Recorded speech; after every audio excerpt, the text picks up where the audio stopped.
तो big boss lover जैसे हम लास्ट एपिसोड में देख चुके हैं कि दिग्विजय कैप्टन बन चुके हैं और उसके बाद अविनाश और विवियन ने काम करने से इनकार कर दिया और उन्होंने ये कहा कि हम कोई काम नहीं करेंगे बिकॉज विवियन का ये कहना था कि इसने मेरे भी जब मैं टाइम गॉड था इसने कोई भी काम नहीं किया था तो मैं भी नहीं करूँगा। इतने में तो दिग्विजय अपनी स्ट्रेटेजी के साथ आते हैं और वो ये कहते हैं कि कोई जब ड्यूटी नहीं करेगा तो उसके लिए खाना भी नहीं बनेगा और ना ही वो कोई राशन लेगा।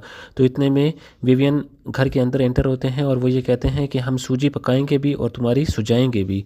तो इस पे बल का प्रयोग भी दोनों की तरफ से देखा जाता है और हम ये देखते हैं कि जब विवियन का ग्रुप हलवा बनाने की कोशिश करता है या कोई चीज़ भी लेने की कोशिश करता है तो दिग्विजय सामने खड़ा हो जाता है और उनसे वो चीज़ फोर्सफुली ले लेता है।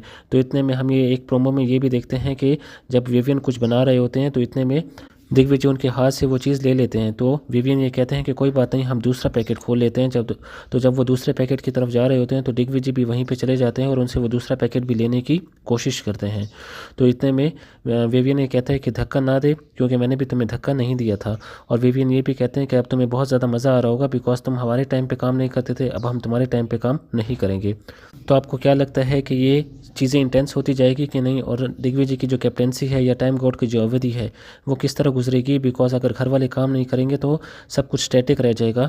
तो आप कमेंट सेक्शन में मुझे ज़रूर बताएं कि आप किसको सपोर्ट करते हैं। क्या दिग्विजय ठीक थे कि वो अपने जैसे ही आए थे तो उनको बाथरूम की ड्यूटी दी थी तो दिग्विजय ने इनकार कर दिया था और अब जो है विवियन भी उनकी कैप्टेंसी में काम करने को तैयार नहीं है? तो कमेंट सेक्शन में बताएं और अपनी राय से आगाह करें और मेरे चैनल को भी ज़रूर सब्सक्राइब करें।